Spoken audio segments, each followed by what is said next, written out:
Hello, gamers, and welcome to episode 456 of the Super Ultra Podcast Arcade for May 25th, 2024. I'm one of your hosts, Daniel Nicholson, and with me is my co-host, Dominic Stallworth. What's going on this week, Dominic?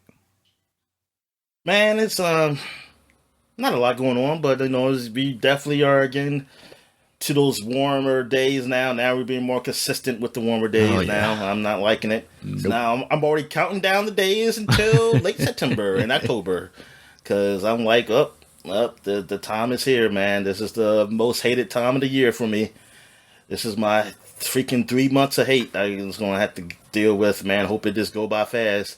I wish I could hibernate. There's some cool place I can hibernate, during the summer, so I can just wake up during winter.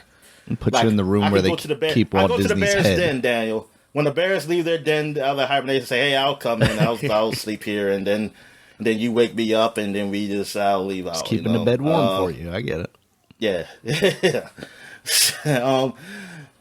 But anyway, all right. Let's get down to it. I know I edited out sports last week because we had a long podcast. So I know the O's, they've been doing okay. They get swept though recently by the St. Louis Cardinals. So the streak is over. Now I don't know. I'm trying to remember what the streak was. Like, who was the other teams? Oh, here we go. So they topped the Giants, the 1903 Giants, 205. Oh, wow. So 1905 Giants, and they were looking for the Cardinals, the 1942 Cardinals, and 1944 Cardinals. They were trying to get. They had 125. So that sucks. Darn. I was going to use my excuse of there was no minority playing, so I don't count. But, well, technically, hold up. What year did Jack Robinson join? 1947. Okay. Yes. It don't count, Daniel. So the Orioles are tied with the Giants. And what up? The Giants don't count either. The Orioles are the best team. They are the best team. They hold that record, Daniel. They hold the record for it. It don't count. There was no minorities playing in those years. So they mean nothing to me at all. And so there you go. There we go. So they hold the record. I don't care what they say in baseball history. All right. So what else has been going on? Basketball playoffs. So we got Boston versus the Pacers are happening. I believe Boston's up 2-0. And then you have Mavericks playing against Timberwolves. Timberwolves did beat the defending champions, Denver Nuggets. So the Denver Nuggets are out. And now, but Mavericks are up 2-0 against Timberwolves, and so it looks like it could be another white hope coming here with what should we call it? He's Doncic, Doncic, Luka Doncic. Cause I get Jokic and So Luka, he's the best player in the playoffs right now. He's really doing well. I think what he got, how many points he got last game? He got 32 points. He got triple-double. 32 points, 13 rebounds, 13 assists, 10 rebounds. Yeah, dude's balling. Kyrie Irving is also on the team, the free thinker there. He did pretty well with 20 points. But yeah, so it's looking good for them. I mean, Timberwolves have to bounce back.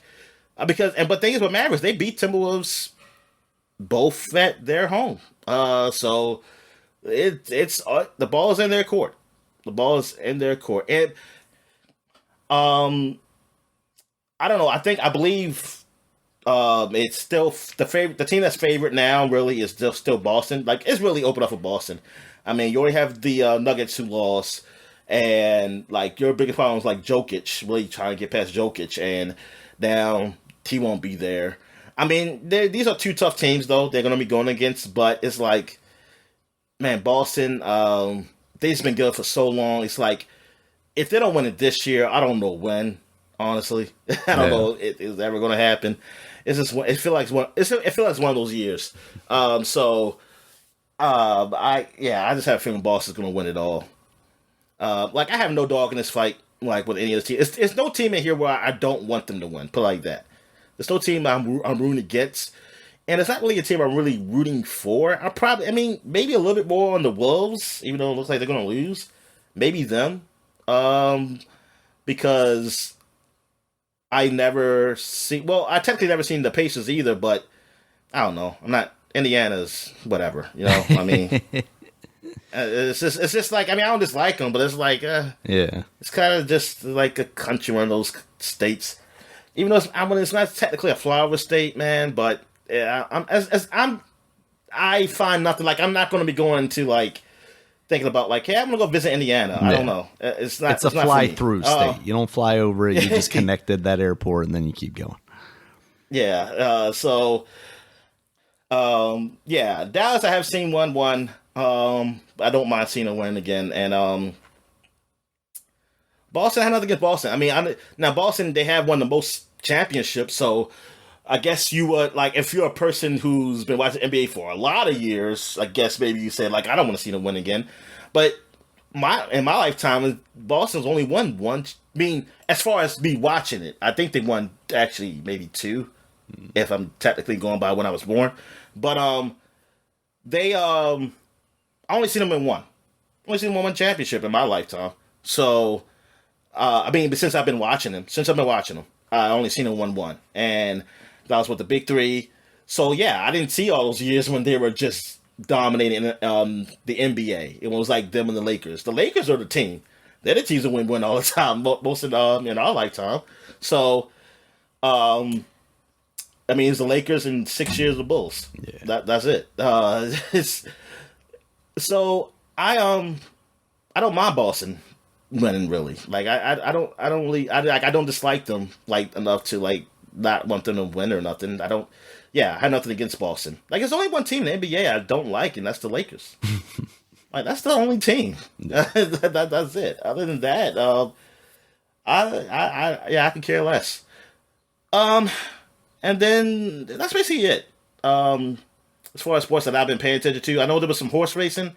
I couldn't tell you what horse won, honestly. You know who won? I don't. I completely forgot that one was happening because I saw Pimlico. Yeah. Because I saw Kentucky Derby, because that came on like right after a WWE pay-per-view the other week, and then 2 weeks after that is when Pimlico happens here. But I completely forgot that we were at that time, so I didn't see any of that. I think it was a horse with hooves. That one. That's very ableist of them. Should have been a horse without hooves that won. It's like, so that's basically it from sports. Any big wrestling news? Just pay-per-views this weekend. You got Double or Nothing for AEW tomorrow, Sunday, as of recording this, and just in a couple hours. Is he still in a cast? He still got a cast around his neck, or he's good? Who's that? Khan. You know what? I think he's just been off TV because they're still doing the whole like Young Bucks kind of taking over the company type thing. Okay. Because they're the executive vice presidents and blah blah blah. So honestly, it was just because that worked out so well because it was NFL draft weekend, so he was on TV. So he's not really doing many media appearances now. So I don't know whether he's still keeping that gimmick alive or not. Because he hasn't returned. He's really hurt, Daniel. That's why. I'm sure. He's resting. But and then King and Queen of the Ring is happening in a couple hours here for WWE. That's a Saudi show, so that comes on at 1:00 Eastern. And that looks like an all right card. They're taking the King of the Ring and Queen of the Ring monikers a lot more seriously. This go round, Triple H has announced that the winners will get a title match at SummerSlam, which is something that a lot of people have always said, like, make it basically kind of the equivalent for the summer of the Royal Rumble, where, you win this tournament and you get your title shot at the big summer show, which is, of course, SummerSlam. So that's really cool to see. Also, just like looking at the competitors for the King of the Ring, you have Gunther, who just lost the Intercontinental title after a record-setting reign at WrestleMania, versus Randy Orton, who is just, a legend in his own right.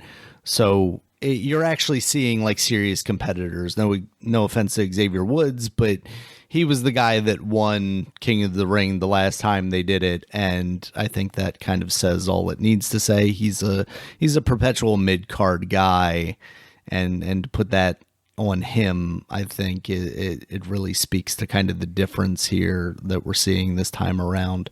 In the women's bracket, it's going to be Nia Jax versus Lyra Valkyrie. Lyra Valkyrie is a woman who just came up from NXT. She's coming off of being NXT Women's Champion not that long ago.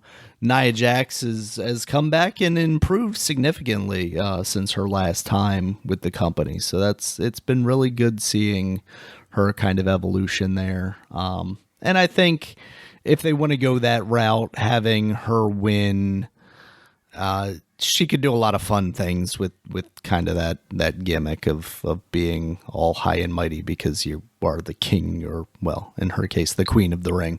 I don't know if they go that route necessarily, just because I feel like there's a good chance that Gunther wins for the men, and I don't know if they want to do two heels, two bad guys winning on both sides of that bracket. So we'll see. But along with that, there's a couple other matches. Cody is facing Logan Paul in a title match. That should be fun. Logan Paul's been a really good wrestler, and it'll be interesting to see Cody have like his first kind of title defense there. I think Becky Lynch is also facing Liv Morgan. That's fine. They got put in kind of a weird spot because Rhea Ripley got hurt, so they put the title on Becky Lynch. It seems like they're trying to play up the story that they were going to with Liv Morgan returning after injury, but because Rhea's not there, it's hard for them to play all the way into that, which would have been, her going against Rhea because Rhea's the one that injured her. So I think that's just kind of them working around it a lot. I don't know if they necessarily put the title on Liv here, or if it's maybe somewhere a little later down the line. But it definitely seems like Becky was just kind of the stopgap, and I wouldn't be surprised if Liv gets that title pretty soon, depending on how soon Rhea will be able to recover and come back. I don't recall seeing how serious that injury was, so I'm not totally sure there. But yeah, it's some good wrestling going on right now. All right, cool, man. So let's get into what we're watching. So I'll start. I did watch Dune Part 1 again. Okay. This time because I wasn't really feeling it the first time I watched it, and now I said, I'm gonna really focus on it because maybe I missed something because people said they really gave it high praise, and I just didn't see it. I was same.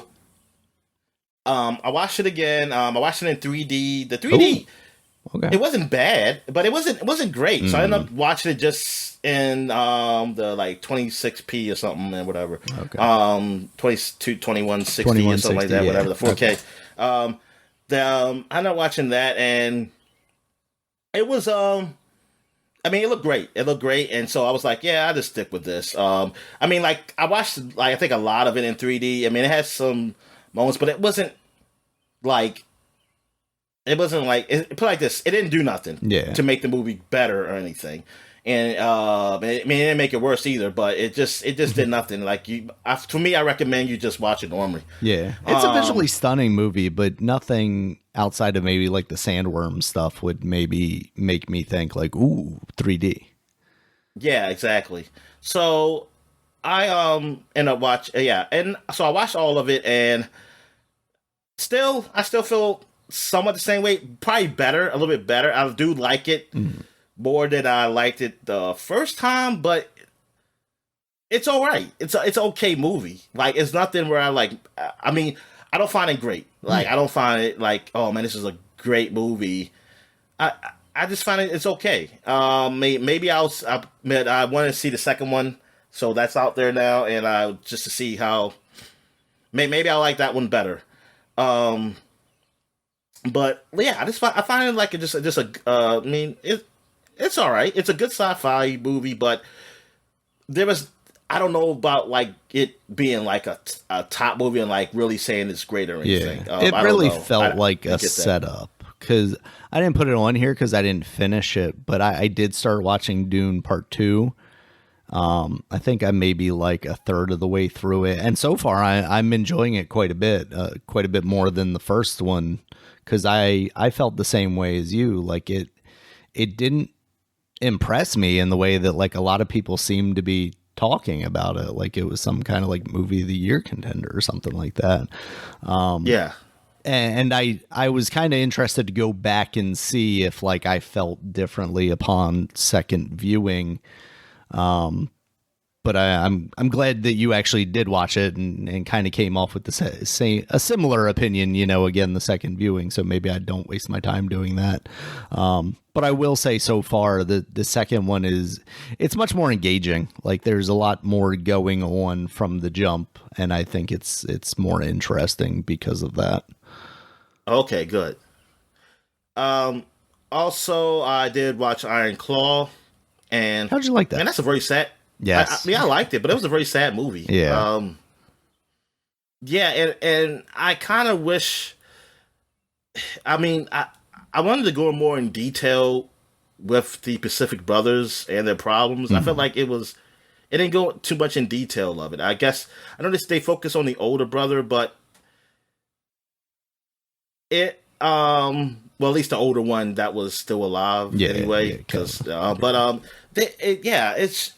don't know, and I just felt like I wanted more details from each brother and how they felt. Because basically, I just like, especially like, I wish it was something like where like off scenes of like when the younger brother was basically told like he was going to be wrestling. Like, how did he feel about that? But I guess you really don't know. But I don't know. But I mean, I know these things don't. They're not. They are based on true story. But you know, you add your own interpretation and things to those stories. Because I was like, I mean, I seen on the mat when the father was like, "Who's going to be champion?" And he said when he said his name. Well, first when he didn't say the older brother first. And then he said the other guy's name. It was like he wasn't expected to be wrestling, right?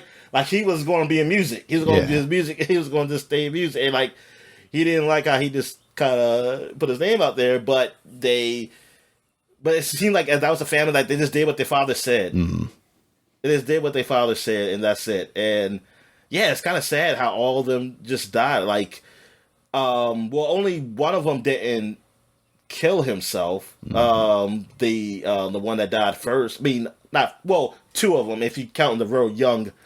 The child, the oldest brother who died at a young age, and then the one who in Japan. He said he had rupture something inside of him or something that happened. Forget what it was, but I feel like even that.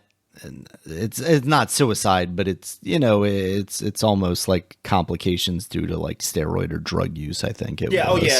Exactly, yeah. And just like them, I guess it's just them not wanting to disappoint their father or whatever, because he just put more pressure. And the way, and it was kind of messed up how he would say like, you don't, like, take the glasses off, like you don't cry. It's a reason why. I was like, it's my damn brother, man. I think it's the moment. This is the moment I can cry, man. Yeah, shit, exactly. Like, especially for a guy who was as family oriented as Kevin is shown in that movie. Yeah, all he ever wanted to do was be with his brothers and hang out with them. Yeah, that's very sad. And I guess was he estranged from his father ever since he sold the company? Honestly, I don't totally know the story after that. I would imagine, based on what we saw there, that would have had to been the case, right? Because his father was very unhappy about, I mean, feel like maybe his father died shortly after that. Yeah, because it's just, is to me is it's sad that even after all the brothers died, the father just stood like him, just still wanted to be a part of that. Like he still wanted. It's like, dude, your sons are dead. Like, like you need to. It's always. I think this is a way to say move on. Yeah. Like this is. Or don't treat it like it's life or death or something like this. Like, good God. Yeah, man, this is very sad how that turned out. But happy for him. For it looks like he got a family and everything. Oh man, his dad actually, his parents got divorced in 1992. Oh, okay. So that was probably shortly after they sold the company. Yeah, I think, because I feel like the stuff with the brother being in WWF had to been like early 90s. Maybe it was late 80s, but I think it was like early 90s. So yeah, that would have put that right around there. And then it looks like he died of brain and lung cancer in 1997. But yeah, but overall it was a good movie though. Yeah. I mean, I did enjoy it.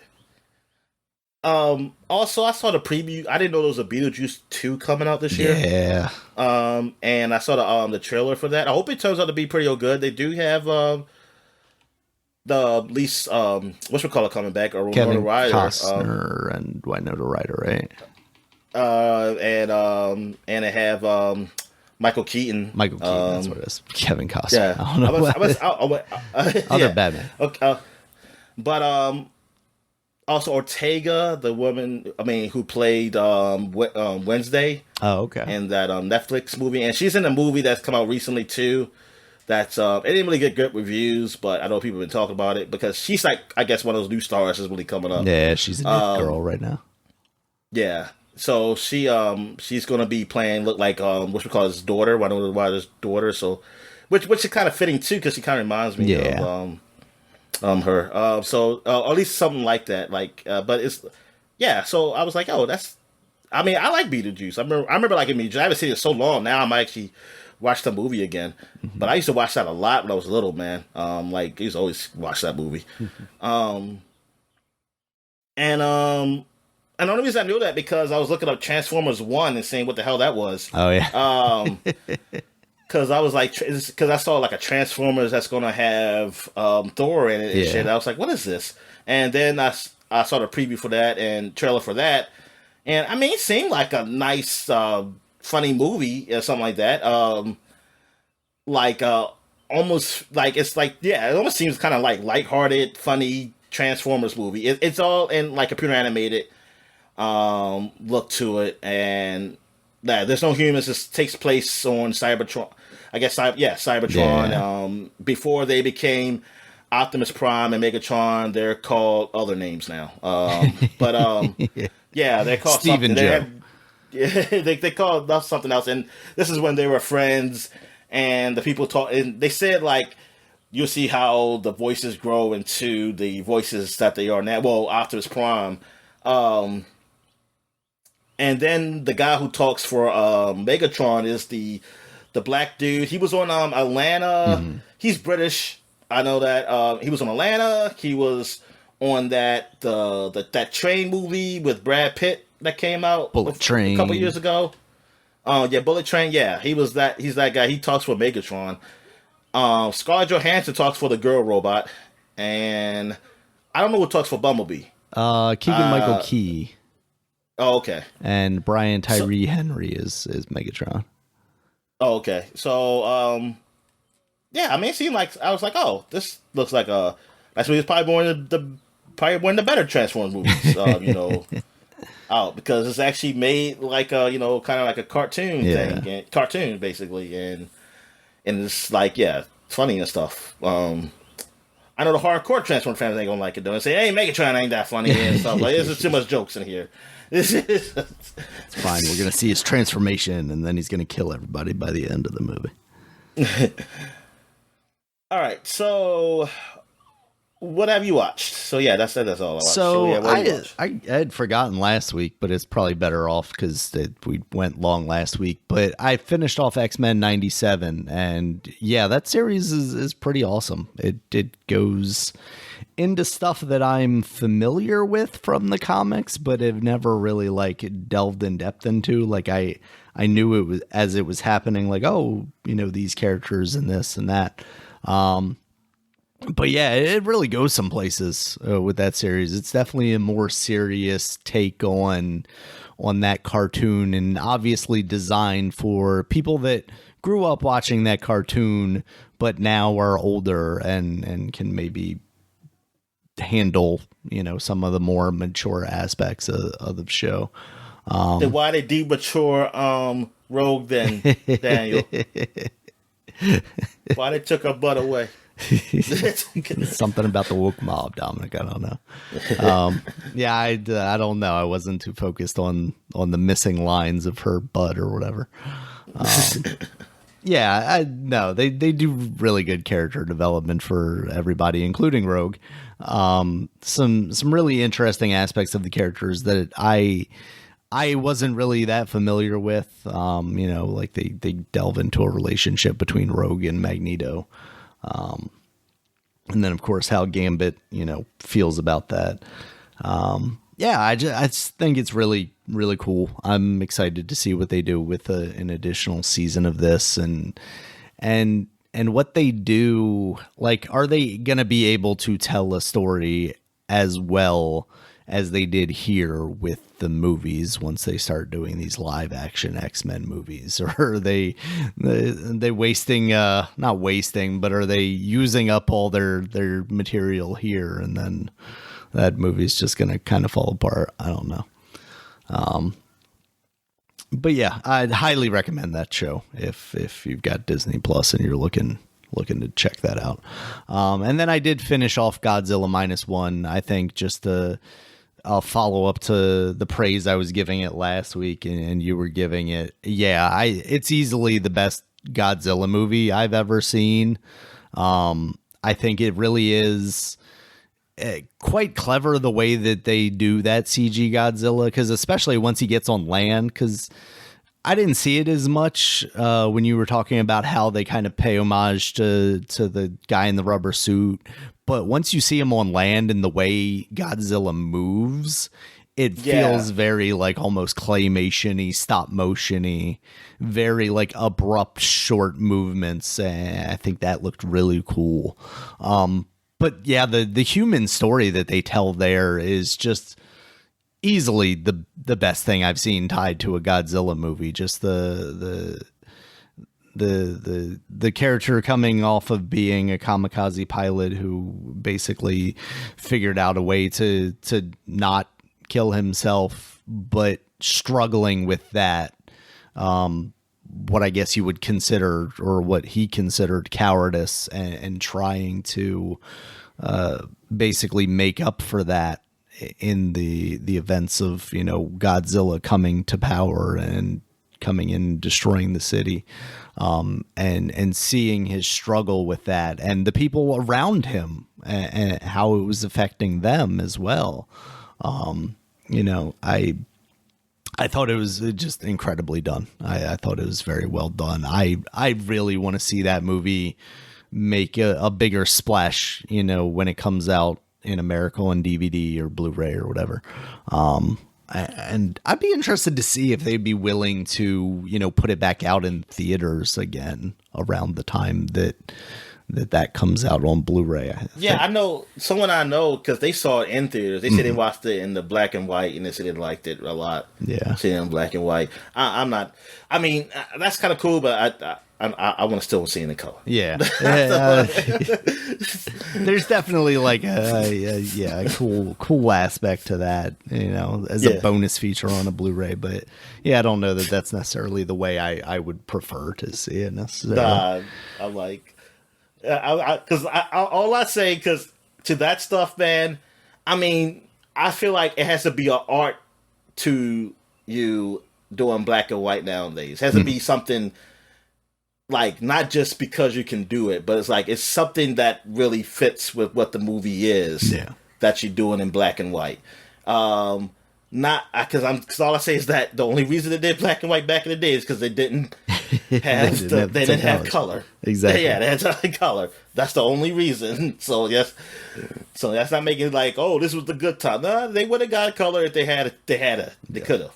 They would have 4K renders if they could. Yeah. But can't praise that movie. But yeah, that was a movie. Yeah, the movie, man. I know. Yeah, it is. It was a great movie. I was surprised. Like, I mean, I heard people how great it was, but then I was just thinking like, oh, y'all just Japanese people who just, not Japanese people, but y'all just those people who just love Japan. Yeah, it's like, so everything's gonna be better there. Y'all probably just love yeah, just love anime. Everything anime is great and better than anything made in America. But when I saw it, I said, "Oh man, this is actually a damn good movie." Mm-hmm. I wish some of the anime was made like this, pretty good. It'll get there, Dominic. It'll get there. All right. So I guess we can move on to what we were playing. So you didn't play anything? You didn't play no more Animal Well? Nothing. No, not enough to say anything new about it. Oh, okay. I played some Hellblade, Senua's Sacrifice. That's the first one. Mm-hmm. Since Senua's Saga is out, but I was like, you know what? Maybe I should play this first one. So far, yeah, it's kind of what I thought. I was thinking like a very like graphically looks great, like walking simulator kind of game. But it's more than that. I mean, it's more than just a walking simulator. I thought it was really more like. I mean, I did feel like, but it is very strong on story. It's very little action. Like, I did record some. I actually recorded it, me playing it through the Oculus. The Quest 2, I guess it's called Meta Quest 2. Because it was like really warm in my room, so I was like, man, I don't want to be up here. So I just, since they got the, it's still in beta, I guess, technically. They got the Xbox Cloud on the Oculus now, so I just played through the streaming, and it worked pretty well. Okay. So I played through that game a bit up there, and I finally got to a part where you do combat, and it's really like timing and dodging. It's a nature. It looks real nice, but it's not really complicated or anything. And the puzzles I done is very like. So far, it's like you just trying to measure these, like find these symbols you see on the door and try to find them in the world where you kind of make the aspect of what you see to match the symbols of like the environment. And that's, so I mean, it was fun trying to figure that out. And yeah, the whole whispering thing, happening, like hearing them, cause I got the headphones on and stuff, like through the ears, like your mind going crazy, like people talking to you and things of that nature. I think that's pretty neat too. It really creates an atmosphere there like that. I mean it's all right game. Like it's one of those games like those I like to call artsy fartsy games. That's pretty cool. Like that. And so that's why when like Microsoft making a big deal about the second one and everybody is like saying, oh, they got the studio. When they first got the studio, I never thought of it like a big game like a Halo or nothing. I just thought it was like nice that Microsoft, okay, they got the studio and they can make a game. I never put the game on par with like if you was trying to compare it to the Sony first person games. Yeah. I mean first party games. I never put it like, oh yeah, this is going to go against like this is their Last of Us or whatever, or Uncharted or something, or a God of War. I never thought of it like that. I just thought it was like one of those like kind of indie.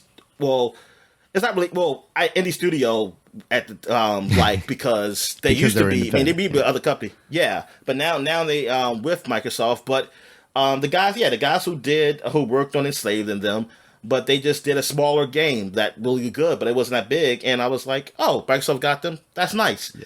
So, when Microsoft really driving it home like this big game, it did feel like, oh, are they going to do more with this game than what I thought it was? 'Cause even though I never fully played Senua's Sacrifice, I just didn't see it as that game. And from what I read described and what I saw, so I was like, maybe they're going to do a lot more.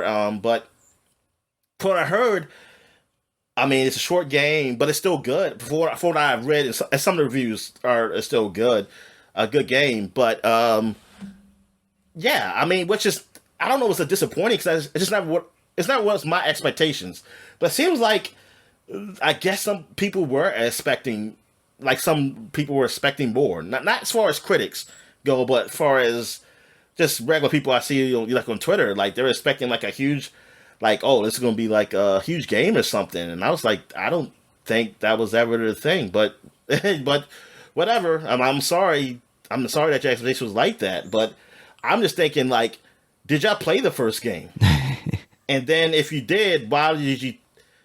And what gave you the impression that it was going to be something more? Was it because I just don't remember? I mean, yes, Microsoft did promote it. I mean, before. I mean, they ain't promoted. People say like, oh, they're not promoting this game a lot now, but they were pushing it when they had those shows. I think it's just because that's the only game they had. It feels like at this point. Yeah, but still, I mean, yeah, I guess that's it because you think it's the only game, so you think it's going to be really. I guess it's like, well, maybe they're going to push this because it's big, but I just think timing is everything. There's just no other game coming out, and that was the one that's ready, and it's not going to be bigger just because it's the one. No. It is what it is. Especially because, like, Ninja Theory, I feel like we learned that lesson from, Heavenly Sword. Because that was, like, the big game coming from them and for PlayStation 3. PS3. And then it came out, and it was fine, but it wasn't fine, amazing. And then, the best games they done to me is Enslaved and DMC. Yeah, and you see some people look. Dan, there's a lot of people like us who like DMC, who really like DMC, and I'm one of those people who like DMC better than the Devil May Cry. Yeah, like I think it's better. I think it's a whole lot better, and because I think people expect. I mean, maybe because I expect certain things. It's like I like story. I like story that makes sense and still have fun. While Devil May Cry, I liked it. Like, see, I liked the first one a lot, but I also was a teenager in high school. So story wasn't too. I mean, even though I like story, but I could live with a shitty story. I thought was good. Honestly, I didn't know enough. Yeah. But as I got more mature and stuff, and really reading, I go back and play Devil May Cry. I was like, yeah, the story ain't great, but it's a fun game. And just like some of the other games, like 3, story ain't great, but it's a fun game. Well, DMC, I find like the story is it's acceptable. It's definitely better than this. I didn't say it's great, but listen, compared to what Devil May Cry was, that story was great. Compared to what Devil May Cry story is, it's very like gamey anime, which is like if you think like the worst kind of anime and how game story is traditionally is, which is not really great. That's what it was. And it's fun for what it is at the time, and if you're good with that. But I'm sorry, DMC was just a better game overall to me, like compared to that one, and that's why I didn't get the hate. Like the hate for that game, I'm like, what the fuck? That's all you serious? And like y'all were all happy with, like people were saying like, oh, this it's not good. Like they still like Devil May Cry 4 better, which I didn't. I was like, nah, man, I said whatever. But yeah, I'm gonna play some more of this game because I do want to beat it. I do want to beat the first one. And now I'm gonna go to the second one because I think visually it looks really good. Oh yeah. And that's just the first game, and I know the second one looks great. Mm-hmm. I mean, that's what I've seen. That looks really good. So yeah, I'm gonna go through this game and play through it. Since it's and being short, that's pretty good too. That's good too. That means I don't just spend a whole lot of time on it. What else have I played? I played some more IGN Chronicles 100 Heroes. Man, I've been doing a lot of side quests, like trying to get recruit people. I just know this, like whoever made this god I'm looking at, I guess he was not getting paid enough because it is not giving me the right information to find people because I was the first time thinking my game was glitched, and then when I looked somewhere else, somebody asked a question like, how do you get this guy? And then the people told them how. They said, oh, I guess the God. They said, oh, now I see the problem. The God was wrong. I was like, oh, he must be reading the same God I was reading then. Because it was telling me go this one, like, it said this guy will be available after this one event. but it's actually an event that's later in the game. And I was like, oh, you got me wasting my fucking time. But I've been doing like I'm doing like side quests. It's almost similar. It's a game in this game that's kind of similar to like, well, I'm gonna say Pokemon, but if you're a person who played all those type of games like Bakugan, I don't know nothing about Bakugan, but I know Bakugan is spinning tops. That's all I know about it, and I'm guessing maybe this is closer to Bakugan than Pokemon because it is spinning tops. And since I don't know how Bakugan works, have you ever seen Bakugan? I don't know how that even works. Like, how do you play that game? I don't know. Yeah, because they're like the Bakugans are the ball ones, right? Because Beyblades are the spinning tops. Oh, my fault then. Beyblade then. Okay, well then Beyblade. This is probably more like Beyblade. Oh, okay, it is okay. Yeah, I mean that is basically like you rip them and then they hit each other and then whichever one stops spinning first is basically the loser. Yeah, and that's what this game is. Oh, okay. But wait a minute. So what about how do you? But you get different monsters. So are monsters supposed to be stronger than the other ones? I think they have different like weights to them and different like extra dongly bits. So you might have like a top that has like extra little blade shaped plastic pieces that spin out and that's how it is in this game too. So they so they stole Beyblade. This is Beyblade basically. Hey man, nobody's using it right now. Yeah. So they got like a little Beyblade thing where I'm going around playing people and then the dialogue is even, I think they even do it purposely to sound like, you know, probably how the cartoon was maybe. It kind of reminds me, well, when me comes like Yu-Gi-Oh, like you can even say things like, somebody said, are you gonna, say you gonna play or something like that? And the guy said, yeah, he said, I'm playing for like my heart or some corny ass shit and like that you say. And I was like, yeah. Ah, yes, the heart really of the cards. Yeah, they're going really hard with that. And then you name your your Beyblade, whatever, your spinner. I guess you name your spinner because you got different tops. So I guess you my spinner is called World Peace. Or something like that. Like world it's like a swirl world. Yeah, like it's World Peace. It's so corny and stupid.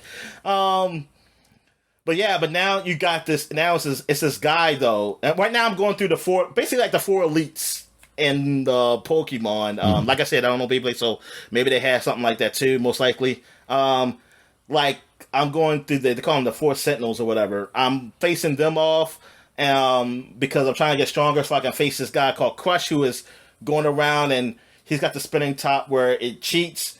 And it the spinner cuts other people's tops, destroys them, but they have to get repaired. So I'm trying to beef up to go against him in that. So yeah, that's pretty cool. And I still playing that card game sometimes. Sometimes I play this cooking game. It's where you put these recipes. Recipes and the judges have to judge. Like you get your appetizer, main course, and then dessert. And you go against these cooks, like the syndicate. They call them the something syndicate. And like you, you're not really cooking. It's like a cook, but you're helping him. He's on your team, so you kind of controlling the cook. And yeah, that's fun doing that. There's some cool ass mini games in this game. That's pretty fun, and it's like really a story to it also. Although I do hate the racing. It's the sand boat racing. The controls were so fucking horrible. Like, and then I realized somebody said, like, don't use analog. You can use the directional pad. That's what a lot of people said. Like, holy crap, it makes the whole so much more easier. I said, why did they do this? They said, why didn't they tell me to use the directional pad? Even though you can use analog. It's like the analog I don't know. They must have not done the controls right for the analog or whatever, because it's like you be going forward and then it'll just slow down. And even the directional pad occasionally it messes up. But it was a whole lot easier for me to go through the first 4 matches. But I'm on the hardest one now, and now it's really hard for me to beat it now. And I don't think I need to. From what it looks like, I don't need to win to unlock a hero, so that's good. But I wanted to since I was there, I was like, I wanted to win, but it's just getting too frustrating, so I just stopped. Yeah.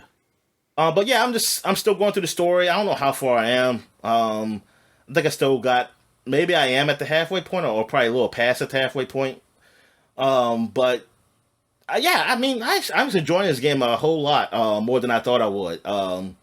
It's actually it's an okay story. It's a basic story that but I do like the heroes. I like how they're different personalities. Though there are only certain ones you can use at certain points of the story, unless you're doing like if you're in between story, you can put other heroes just to go around the world. But to continue the story, you're going to have specific heroes there because that's the characters who's going to be talking and things of that nature. But like it's different combinations you can do because when I lock a new hero, then that's like, oh, this hero can actually do a hero combo with this guy, something like that. Because like I still got some heroes that don't have a hero combo, so I'm thinking like, oh, there must be characters later in the game where I can do a hero combo later on with them. Mm-hmm.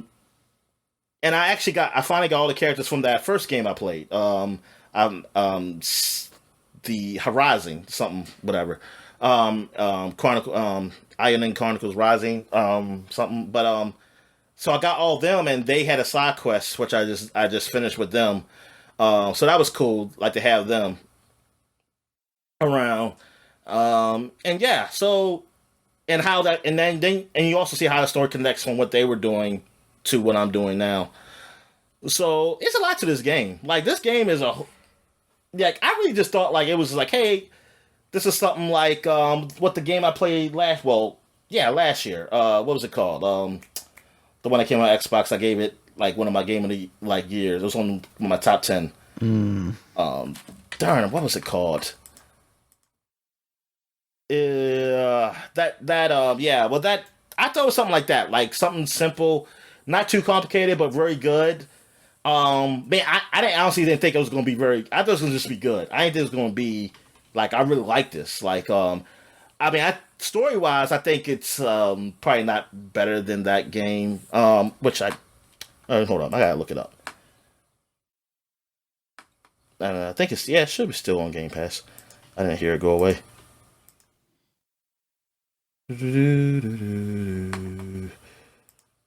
I play a lot of games. Oh, Sea of Stars. That's what's called. Oh, okay. Sea of Stars. So yeah, I think Sea of Stars story is better, but then again, Sea of Stars, I mean, no offense. It's just that because it is American, I think, but not American, Western writers with this one. I just think it's just a story I can more relate to because it's more westernized.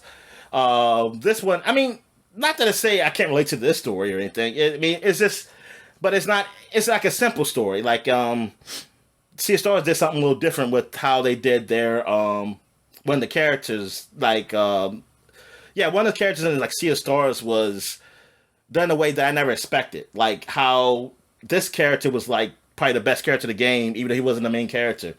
But he was very important to the story though. This is a more simplified way, but it's still good. Like it's still got your basic like, guy, hero, and like he's just one, like the main character is the guy. He just wants to help everybody. It's nothing really complicated about his past. I mean, yes, I think his parents died or something at an early age, which it seems like this is always a thing. It's always people's parents just never just alive. It's like, why can't people and have parents that's just alive? It's like heroes always have to have parents that are dead. But he has a sister that she's out there. She's out here doing her own thing or whatever. But just to having all the different characters in the game and how much is in this game, like this is like a full game. Like this is more than what I thought. I mean, I didn't read much about this game, so maybe it shouldn't be so surprising for me, but it is. I didn't think it was going to be like a full-on RPG taking hours, honestly. Yeah. I thought it was going to be, I mean, probably take a long time, but it was simple. It's like a simple, straightforward RPG. Like it's just, but it has a lot to it. So yeah, this is probably one of my top new games I played so far this year. What else have I tried out? Well, let me get back to this page here. I also played some more Vampire Survivors. I went back to that because some new DLC opened up for it. I did play one of those Contra-like levels that was kind of like you were in space and just kind of killing a bunch of aliens. I'm trying to think, did I use any new power? I think I did, but I can't remember. Because that was like, actually, that was like a couple weeks ago when I played it, and I just don't remember. And when I played it recently, I was playing one of the old adventure stages because I didn't finish that. So I didn't really unlock any of the new ones, even though there's still some ones I haven't unlocked. Weapons I haven't unlocked because of the other DLC I haven't fully done yet. So it's a lot there for this game now for me, man. I mean, compared to what I started out with playing, I mean, I felt like it was a lot there because it took a while for me to even get really close to completing that. And now with all this DLC that's coming out, that's been out now. Yeah, Vampire Survivors, man, they keeping the game alive, and I'm happy. I'm happy, and Definitely. And the other games that are supposedly similar to it, I don't hear anything about them. No, not in the same way. That came out. I just saw one recently that came out, or I don't know. I think it went into early access, and like I saw one thing about it, but like nobody's talking about it. It doesn't look particularly interesting either. Like there's nothing like visually interesting about it in the same way that, you know, Vampire Survivors, and almost like it from the gameplay video that I watched, like it was kind of hard to follow the action because it wasn't like didn't have a distinct look to it. Yeah, I want to know it was the same game because I can't remember what it was called too. Because I remember looking at something like, "Hey, this is similar to Vampire Survivors and something else," and then I was looking, I was like, yeah, I just like I'll wait till later on and see if anybody talk about it because Vampire Survivors is still going and I'm still liking it, so I'm just there with that. Yeah. Also, Immortals is available for us to play. On Xbox Game Pass with EA Play. So I tried it out on the I tried it on my PC. It wasn't running that well, so I said I was going to play it through Xbox Cloud, and I was bored, and so I stopped playing. Oh man. I didn't get really far in the story. Like the story, I didn't even get really to a point where I was fighting enemies. I kind of went to the tutorial area. Like it's just a very early story part. But I just was not interested in going any further. Like, maybe I have to wait some time when I'm like, okay, I want to get into this game. I don't know if it's that feeling, but it's just that I wanted something to happen real quick. And I was like, I don't, it's like, can we just hurry get some action now? And it wasn't getting to action fast enough for me to even do anything. So I said, yeah, I'll just play some other time. Maybe I'll jump in at some other time to do it, where I can just feel like going through that game. But yeah, I just wasn't, it was starting to a little too slow for me. Like visual, but I would say this, visually, doesn't look good through Xbox Game Cloud. I know that. The Xbox game, I don't know, man. I don't know why, it was doing it, and it didn't give me any, no, like nothing to like make it look like, hey, performance or anything like that. Yeah. I couldn't do it. And now I'm hearing that people I don't know if it's true. Like I said, it's just people talking on Twitter because this is when I was trying to start Starfield just to see the new stuff to put in there as far as like performance stuff. But people are saying that like I didn't see it though, the Xbox Game Cloud. Like I didn't see none. I thought they said it was live, and then people are saying that that's because it's running on an Xbox Series S and not an X. I thought they were running on X's. Yeah, I thought they were running on X's. I thought that's what they had said. Yeah, so I'm like, okay, I don't know what's true then. And so I was like, because I'm confused. Because if it was running on X, I should be able to change performance. But I couldn't. So then, yeah, so I was like, oh, is that what it... I could have sworn they were running on X's. And if they're not, fuck them then. Fuck them. So now I can't so now I can't even do the Starfield thing unless I have a new console. I mean, Xbox Series X just to see what it is, or just get a better PC where I don't even care about that. So I can't even see like the advantages of it. I mean, but there was some other things besides the performance stuff that they did change. I just don't know all the details. It's quite a few stuff, but I didn't look into it because they changed some stuff before this, like a month or 2 months ago, or whatever. But I haven't been playing it. Um, is that it? I played. Yep, that's all I played. So I guess we'll take a quick break. When we get back, we get to the flashback segment. All right. And we're back. So now we're flashbacking to 2024. We got a few games in this flashback segment. I said 2024. Well, we gotta go leave 2024 to go to 2014. Went too far. And so now we're looking at. So we got a couple games to mention for 2014 that came out 10 years ago. Let me see here. How many we got here? Only two. Two for 2014. We got Transistor is on has come out for 10 years ago. Yeah. What's the game? Who made this game? Supergiant, the same team that made like Hades and Bastion. Yes, that's what it is. Yes, Bastion. I was trying to remember the game before that. Yeah.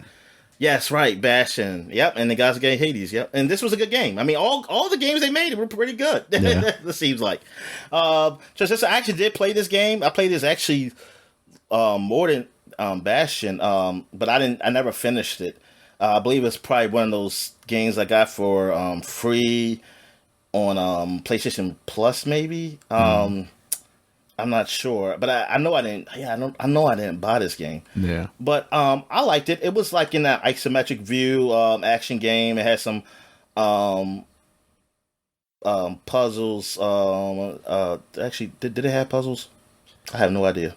I don't recall, honestly. I don't remember playing it too much. I remember you talking about it and playing a little bit around that time because I feel like you played some, once we started recording the podcast. And yeah, I ended up playing some of it, but never really getting too into it, even though it seemed really cool. Yeah, I did. I mean, I did like it. I threw a lot of it, and I don't remember the story. I know it was weird. I know it was some kind of weird story. What's that? You play as Red, a popular singer in the city of Cloud Bank, kneels by the body of a man who has been killed with the glowing greatsword, the Transistor. The attack took away her voice, sealing it inside the Transistor. So her voice is inside the sword, and the sword also absorbed the man's consciousness. That's right. Yeah, I remember that being weird. Yeah. And through it, he's able to speak to Red, acting as her guide and the game's narrator. Yeah. That I remember, the sword was talking to you and everything. I never did complete it, but it did get rated pretty well, man. I mean, it got 83 on Metacritic for PS4, PC, and it came on. Oh, it never came on Xbox. Oh, okay. So yeah, but I know I definitely did play it. It had to be probably PS4 then. Maybe it was a PlayStation Plus. And iOS. It came on. Oh, iOS got 93. Got a high grade. They're not used to good games, though. Yeah. All right. So yeah, man, this is Supergiant, and like this is the end up. I think after this Hades, or was there another game? No, I think before Hades, Pyre was in there. somewhere. Pyre. That's right. Yeah, that's right. Pyre. I totally forgot about that game. And that was pretty good too. That was in the 80s. Mm-hmm. They do not like Xbox. Because that was not on Xbox either. That's so weird. I thought I remembered seeing Transistor on Xbox, but yeah, I guess it never did come out.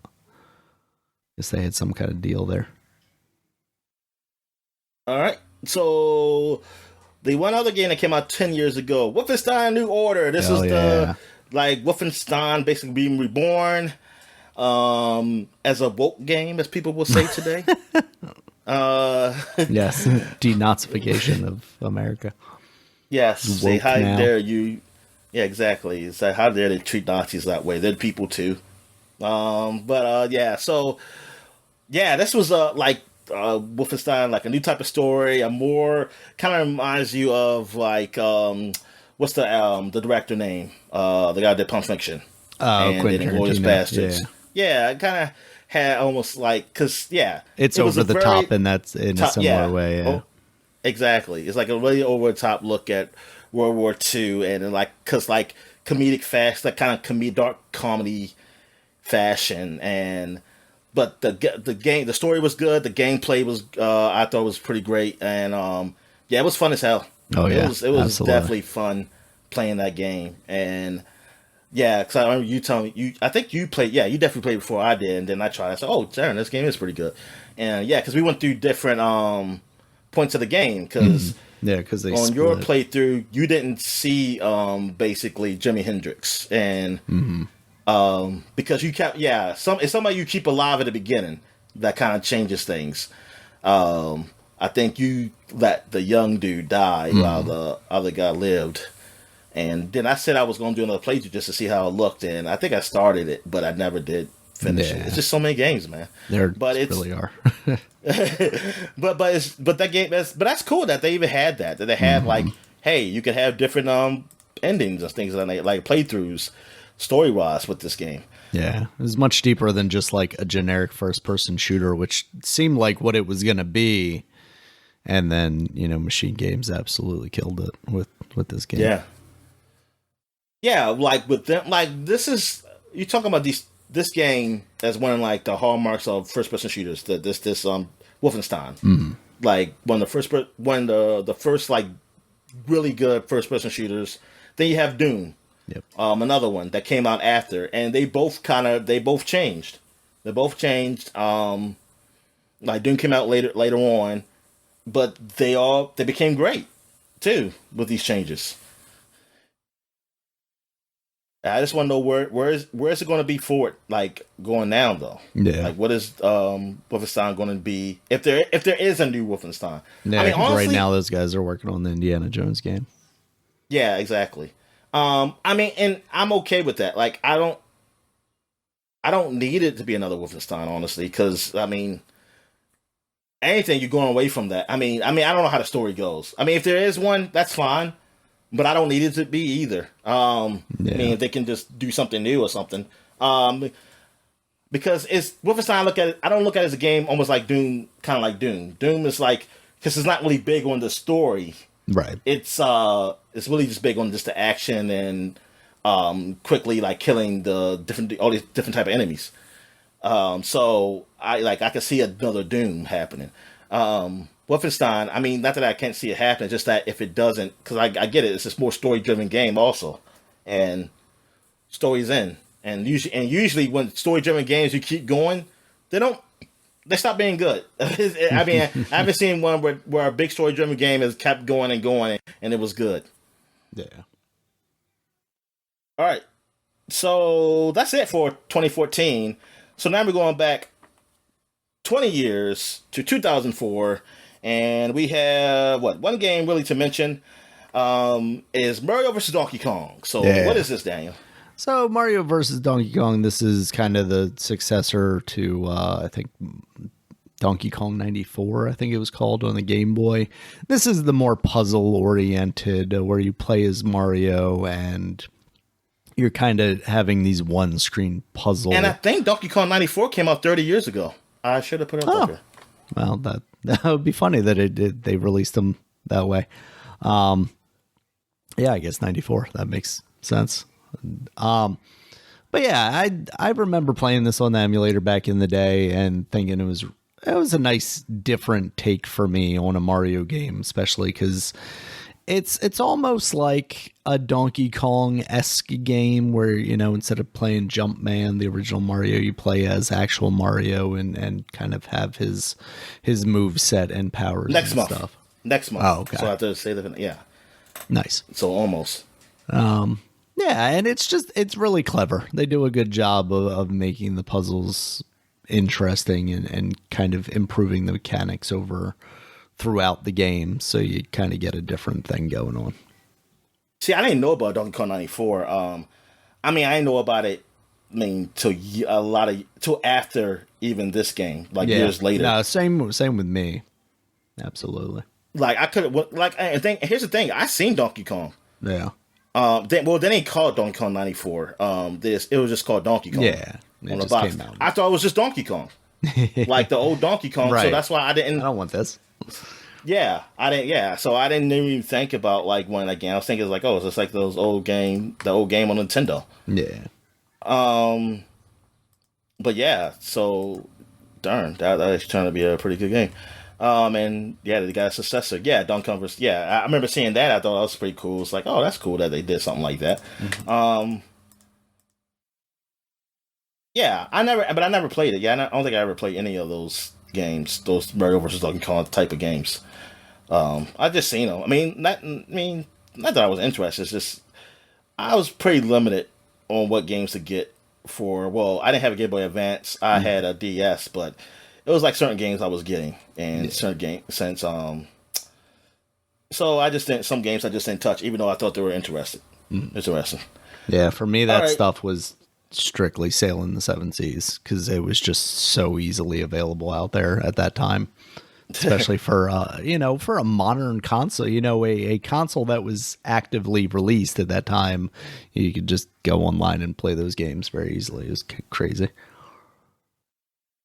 All right, so that's it for the flashback segment. So I guess we'll take a quick break, and when we get back, we get to the gaming news. All right.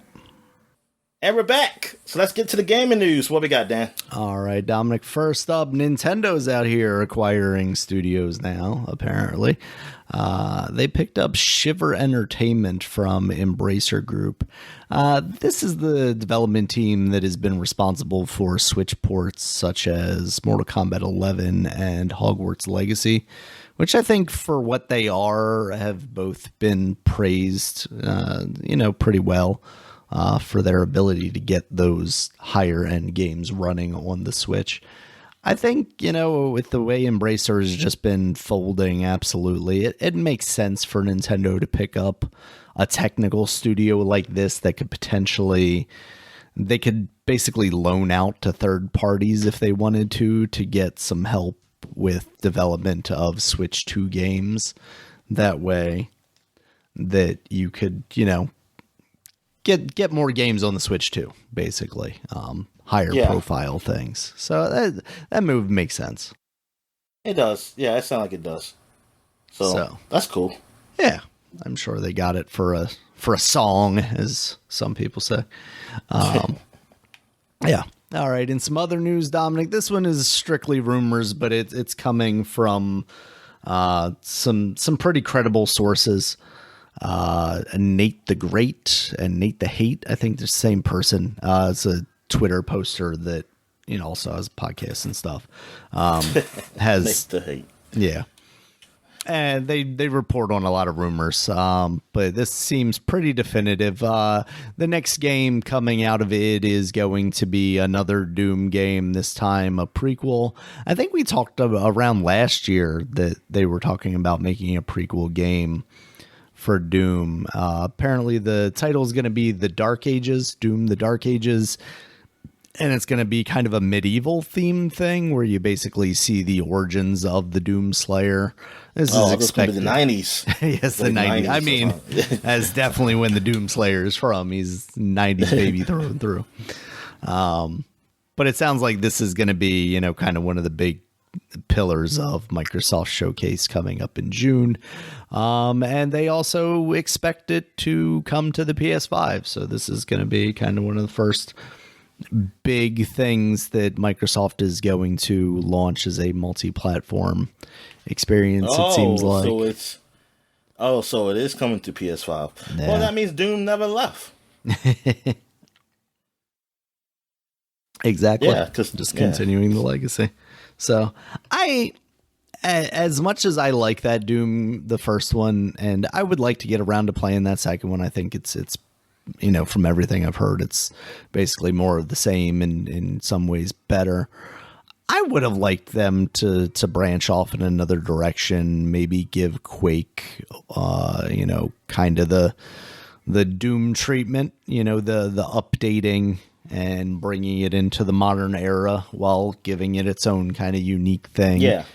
Especially, we talked about with Wolfenstein just now with the flashback segment. It's like, what's so interesting about the fact that Wolfenstein and Doom both got these revivals that were so successful is they're also wildly different. Like, they didn't take the same approach.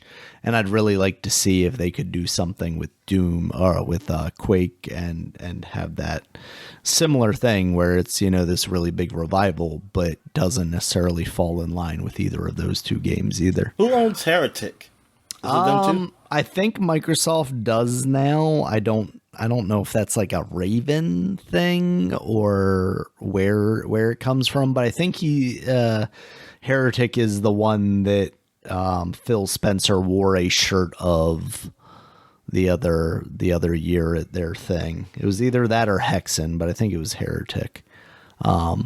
That's another one that, like, I don't know, maybe you figure out a way to like meld those mythologies, because those games were very much. What's the other one called? The one with the Painkiller? Oh yeah, Painkiller. Yeah. Okay. Yeah, Painkiller is very much like, it felt like kind of a spiritual. They had a snake shooter or whatever. Yeah, where you could shoot them into the wall and then they would. Yeah. Yeah.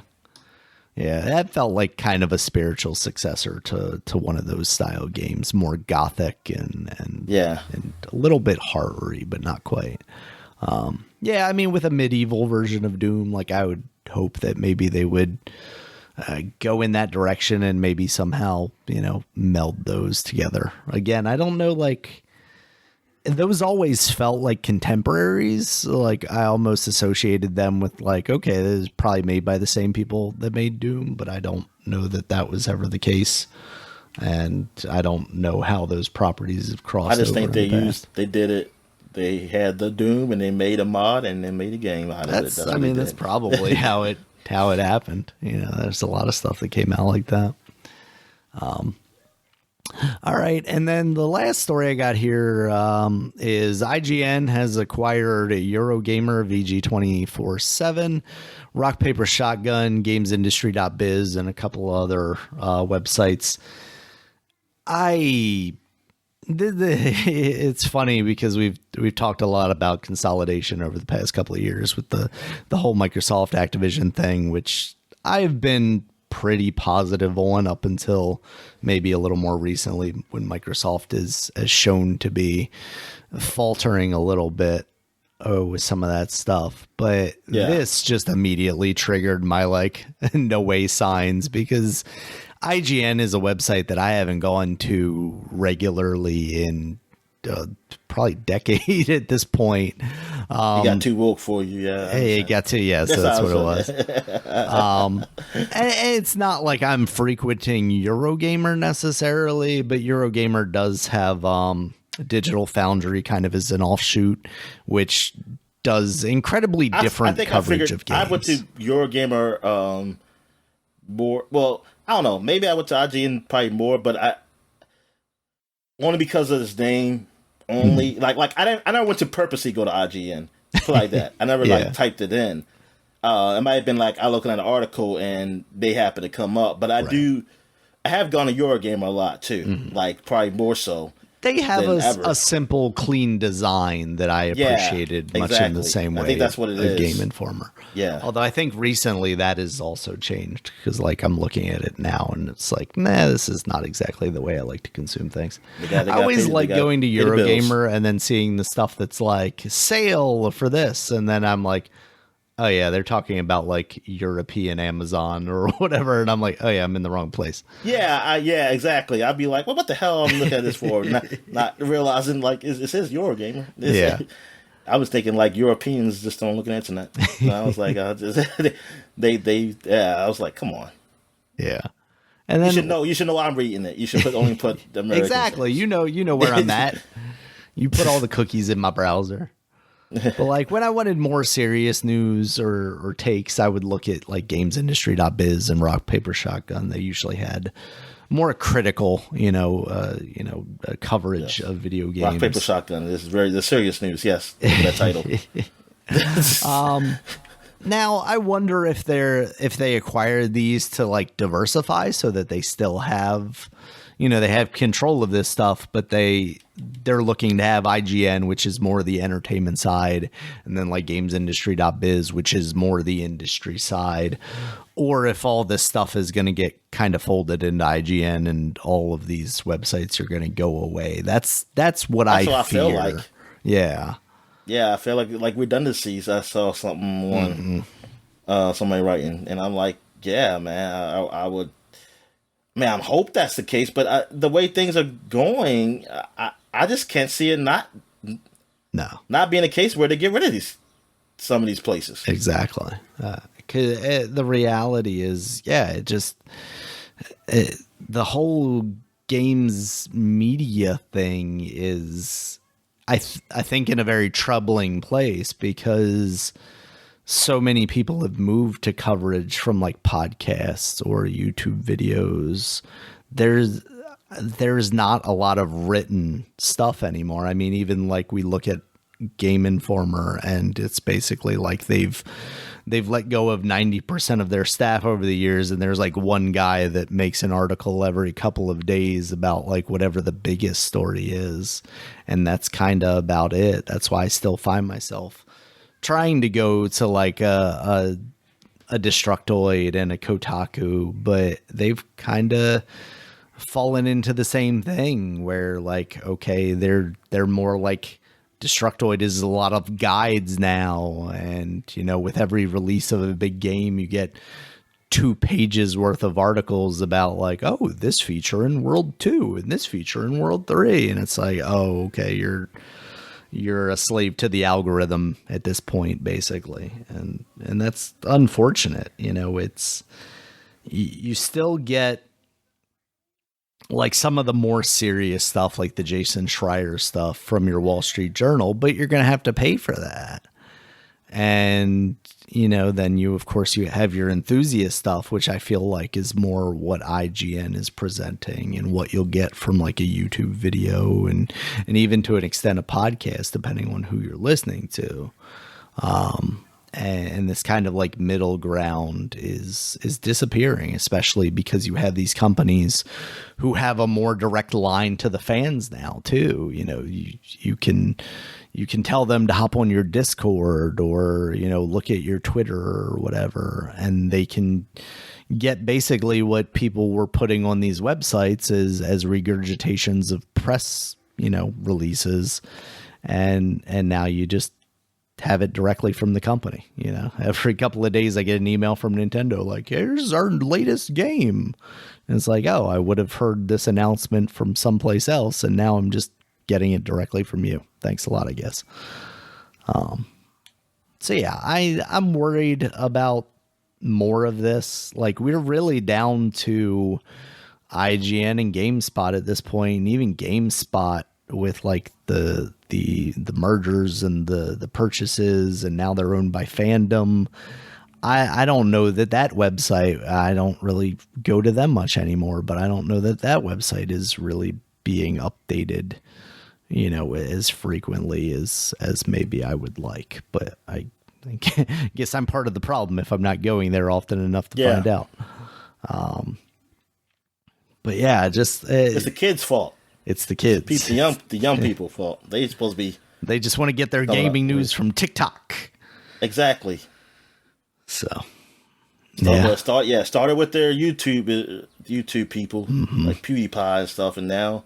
And then their attention span got smaller and smaller. Yep. Now there's a TikTok with like a 15-second take on how bad this game is. We got to corner the market in 5-second videos, Dominic. You just like.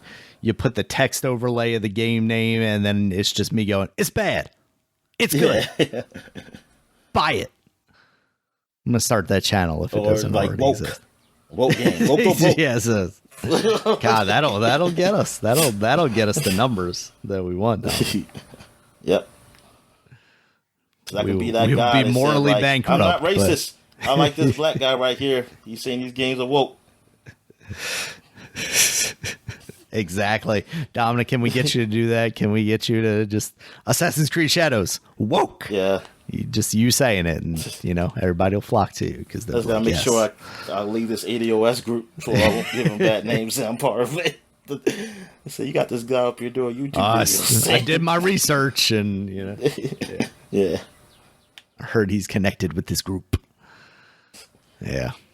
So, I'm worried about what this means for games media, especially because I do like to consume some of this stuff. But yeah, I find myself as I get older, there was definitely a point where I would rather consume stuff via video or podcasts, but now I'm like, sometimes I just want to get to the point, and it's easier for me to scan through an article and get to that point than it is, That's what it is, man. And I think that's why I've always felt, like visual, I like, but thing is, some of the visual stuff, people, their introductions, and then they're talking, and I'm like, oh, I just wanted to see where you get that treasure chest at. Mm-hmm. It's especially egregious in guides. Yeah, it's like, why is this a 2-minute video and your intro is a minute 30? And then you have an ad for like Gamer Oats or something in the middle of it. Like, what's going on here? And that's why I gave you that. I think I gave you a tweet about how, like, used to getting guides. Mm-hmm. I used to always get guides. Even my friend was like, man, I just get, like, even when it's more accessible for me to get things off the internet. That's a friend said, I always just get off the internet. And I was like, because I had to go search for it, and then I gotta go through it. And when the guide, I have it in my hand. Mm-hmm. So I just, like, I'm playing my game, I open my guide. Boom. Yeah. Oh, yeah. Used to love a guide. Easier for me to do. Yeah. It's just easier. Yeah, I get it. And, like, guides would get expensive, but that was just my, I just invested in it. I was like, well, that was part of the game price. You bought it. Yeah. That's how you got your $70 games right there, Dominic. It was yeah. $40 for a game, $20 for a guide. Yeah. It was like, between 15 and 20. I remember like 15 was like the high at one point. Yeah. And, sometimes you would get like the unofficial one for like $9.99 or something like that. But thing is, as years go on, there was less unofficials. Yep. Like Brady Games just bought everybody or something like that. I don't know. They just, it was like Brady Games and one other Prima. Yeah, Prima. I used to like Brady Games better as far as, it all depends on the game too. But because I was like, I like the Brady Games one better because it just seems better. But then I start seeing how some guides, even the ones that look like that may be worse, they were still better guides, and because they had more stuff. Because my friend had the Brady Games Final Fantasy guide, Final Fantasy 7 guide. Yep. Well, I had the unofficial one. Mm-hmm. And the unofficial one was dope. Yeah, and then my friend, I was saying like, man, the pictures were better in here, but he said, but he said, nah, but you actually got the better guide because they're actually telling you the stuff, like some things that it don't tell you in the official guide. And I say, oh, well, that's crazy then. So why the hell why the unofficial one? Because the cover of the unofficial one was, it didn't look as good. The official one wasn't great either. It was just a basic one, but the unofficial one, it wasn't like an official cloud. So I just thought, like, man, I said, well, my dad's only gonna pay for this, so I just have to get it. I get it. But I didn't know I had the better guide. I didn't realize I had the better guide. Until I got his guide. He let me hold his guide because he already knew the game. And I was just comparing. I was like, oh, this guide is better. Yeah. And then I was mad because when I got to like Final Fantasy 9, there was no other guide for Final Fantasy 9, I believe. Exactly. And I think it was just Brady Games. And that was the one that said, hey, if you want to learn more, go online to Square Play Online, I think it's called. Like Square had his own online service stuff. I was so pissed. I was like, what the fuck about this guy for then? If I'm not gonna, they ain't gonna tell me shit. I gotta keep going online. Yeah, and everything was online. So it's like, and it was free. So it wasn't like I had to put some code in because I had bought the game or something. bought the guide. So it was like, I could have just not bought a guide. So you assholes. That's like, I hate that so much. But yeah, those were the days. Guides, man, I still got a whole bunch of guides. I think I got the last guide I got, I think it was Kingdom Hearts 2. Like, I got this real nice guy, like this collector's guy for I was it. going to say that would have been, something substantial.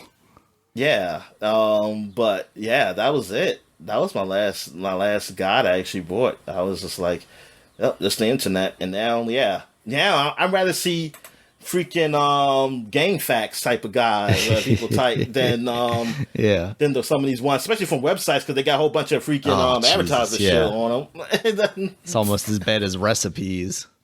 Yeah. Oh God, recipe. I get so mad at reading recipes because I'll be like, okay, get to the part. You tell me how much butter am I supposed to put in this? You see, like, butter was discovered by the Scandinavians back in, it gives you like the whole life story of every ingredient.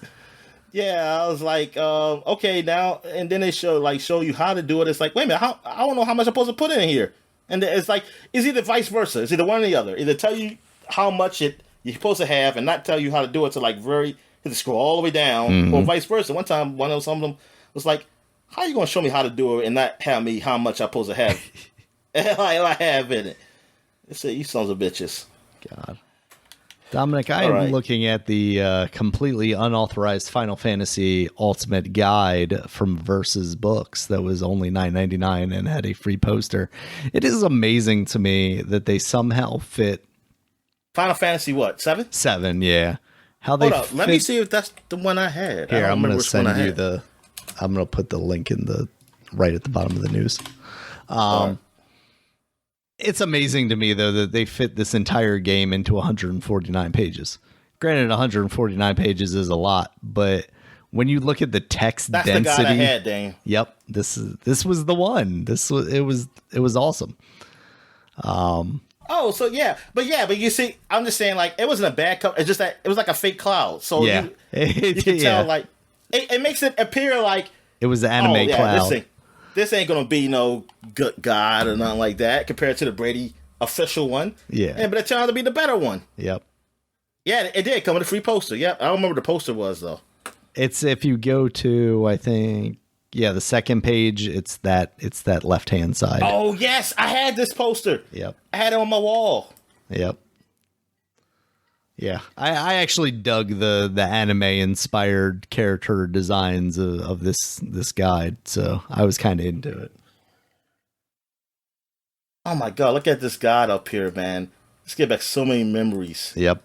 Oh my God. Yep, this the guide. Yep, it was not $10 compared to the Brady one. I think it was like $14.99. I don't know. Yeah. Sure, it was something more. But yeah, this was the one, because I remember I had this one even though I didn't have the game, because I was so excited about like playing it at my buddy's house, and my buddy bought the official one. Oh, you bought this guy too? Yeah. Oh.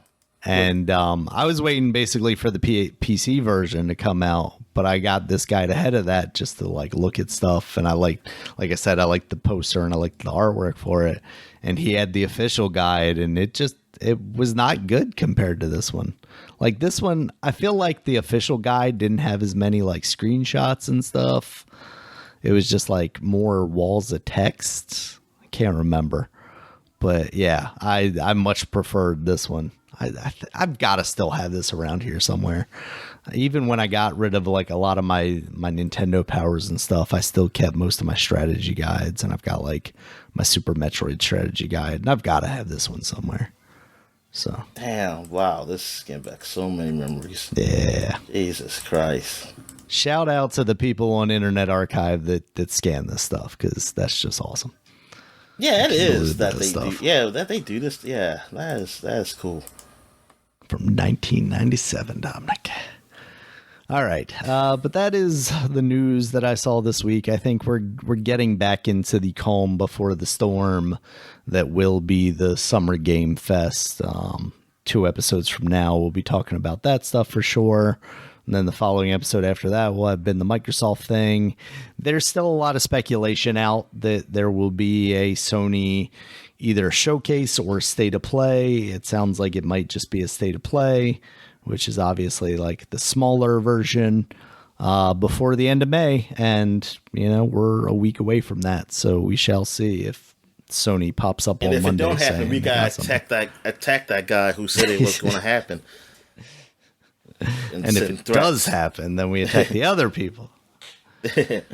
Yeah, I just want them to have something good to show off. I don't care if it's a state of play or a showcase or whatever. Yeah. But I know they said they don't have anything from their like properties. I just want a Horizon properties. Zero Dawn remastered like everybody wants. Oh no, don't do that. I just want Lego Horizon Zero Dawn down there. God, if that's their big thing, that's gonna be such a wet fart. I can't believe that's a thing. Like Lego, sitting here as a person with a Lego tall neck on a shelf next to me, those are two cool properties to combine. Like, I think the designs of those creatures in that game are very cool. And I think building Legos of them would be interesting. Having that game set in a world of Lego designs where you're not building them, far less cool. And I don't know what market you're trying to corner. Like, are you like, okay, we're going to get the kids with this one, just like Lego Rock Band? Like, what are we doing here? I don't know. I asked for smaller games, Dominic, and maybe this is what they thought I meant. Like, this is cheaper production. Killzone remaster. Yes, dude.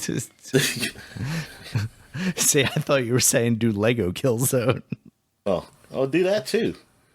How about you just make Killzone Shadow Strike or whatever that PS4 launch title was? Make that a free game already, please. Wow, just do that. I'm shocked that's not part of the free games. Is that part of the collection now? Maybe. Let's see. Maybe it is. Killzone Shadowfall PlayStation Plus. They're like, no, we have a legacy to keep. We can't let you do that. Knack is though, right? $20. I think Knack is, yeah. Obviously the best. Knack okay, it is included with PlayStation catalog. All right, okay. So all these years I've been complaining I could have just been playing it, so it's added to my library, and then never play it from there either. Do a Knack Lego game. That's what it should be. Knack's already a Lego game. They don't need that license. Knack sells itself, Dominic. All right, let's get into these couple of new releases we got here real quick. First up, Senua's Saga Hellblade 2 out on PC, Xbox. Obviously, that's a Game Pass title. And it's $50, right? It is. Is it 50 or 40? Let's see. I know it's discounted. 50 is probably right, though, because we are in the next generation where games are $70. So obviously, a discounted game would only be $50. All right, Xbox site. You don't need to show me a logo. Just give me the price. Don't tell me like join Game Pass to get it. Okay, yeah, $49.99. Like you said, $50. So it sounds like it's a relatively short game, which gives me more motivation to actually attempt to play it because I could maybe get through it. But first, I got to get through the first one. So this very much feels like, and I could be wrong, but it very much feels like a game where I have to play the first game to play this game. Even though I'm sure they would tell me otherwise just to get me to play. All right, and then we have X Defiant, Dominic. That's now out on PC, PS5, and Xbox Series X. That is the new Ubisoft multiplayer free to play. Yeah, Ubisoft guy. Right? Yeah, you say Ubisoft. Okay. Yep, free-to-play first-person shooter where you got kind of different factions that are related to like previous properties from Ubisoft. Like you have the Libertad, which is the Far Cry people, the Phantoms, which are the Ghost Recon people, Echelon, which is the Splinter Cell people, Cleaners, which is the Division people, and Dead so this is Tom Clancy's X Defiant? Yes, it is. It is originally Tom Clancy's X Defiant, but I think they did drop the Tom Clancy. But you said Far Cry, so Far Cry wasn't Tom Clancy. I think it was originally, you're right, it was originally Tom Clancy's X Defiant, and then I think at some point they dropped that. that off of there because Oh, okay. yeah, because Tom Clancy's. Do they got Watch Dogs? Do they got Watch Dogs in there? Yeah, they have DedSec in there. Okay, that's okay. Good. Yeah, I mean it's an interesting concept to do with your properties. Rayman. No, that's got to be part of the DLC. Faction. Rabbids faction. We can only hope, Dominic. We can only hope. Just Dance faction. Yeah, they got to be coming. They're gonna have to support this with battle passes and seasons. That's the way to go. You don't now, Prince of Persia faction. Like, I mean, the little bit I've seen, does it look like a? It doesn't have no colorful look to it, right? It looks like it looks very like kind of Call of Duty. Yeah, kind of maybe a little bit more personality, like in the vein of Apex Legends, but still nothing that looks like bright and colorful like their what was that other Ubisoft one? Hyperscape? Yeah. Nothing like that. Which it's kind of funny because like that at least had some like personality to it, but yeah, this does look more like a Call of Duty. Yeah. Yeah. So we'll see. It sounds like launch did not go particularly well for them. But maybe they'll pull through. But of course it's free to play, so you get all that grossness to it, loot boxes and monies and things to buy and all that stuff. So it's just because I'm right here. What's IGN's review for it? 7. Good. The fundamentals of X Defiant are good, but conflicting ideas and mechanics stop it from standing above a crowded shooter field, which it is very much a crowded shooter field right now. So, yeah. All right, Dominic, those are our new releases for the week. You got anything else for the people? No, I'm good. All right. Thank you guys, as always, for listening. You can check us out on Twitter. Dominic's at DStallworth5. I'm at RegulusMB. The podcast is at Supapod, SUPAPOD. Supapod.com is the website. You can check us out there. It has links to all the places you can find us, including YouTube, where there's a video version of this podcast, as well as iTunes, Stitcher, Google Podcasts. Or, nope, fuck that up. Not Google Podcasts. YouTube Music and Spotify. Until next time, guys. Talk to you later. All right, see you.